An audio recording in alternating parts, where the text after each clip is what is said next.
বন্ধুরা, এই গরমের মধ্যে তোমরা কেমন আছো? আমার এই প্ল্যাটফর্মে এসে আমি কয়েকটা জিনিস দেখেছি। কয়েকটা দাদা ভাই আছে স্টার সেন্টার বন্ধুরা, তারা এখনও সেট আপ পায়নি, মানে 2 টাকা রোজগার হয়নি, কিন্তু তারা 2000-3000 টাকা ওপরে ফুল কিনে সবাইকে উৎসাহিত করে। সত্যি অনেক অনেক ধন্যবাদ তোমাদের, আমাদের মতো নতুন ইউজারদের পাশে থাকার জন্য। আমরা সবসময় চেষ্টা করব তোমাদের পাশে থাকার জন্য।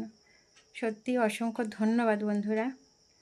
আমি পোস্ট করি ঠিক আছে, কিন্তু মানে নিজের ভাষাতে বলে যেটা শান্তি পাওয়া যায় সেটা পোস্ট করে নিশ্চয়ই পাওয়া যায় না। ওর জন্যই আমি আরও উল্লেখ করে কথাগুলো বললাম যে সত্যিই পাশে না থাকলে কি হয়, আমরা উৎসাহিত পাই না যে না, আমাদের বন্ধুরা আমাদের পাশে আছে, সাপোর্ট করছে। আমরা সবসময় চেষ্টা করব তোমাদের পাশে থাকার জন্য, তোমাদের মতো না, সবারই পাশে থাকার চেষ্টা করব।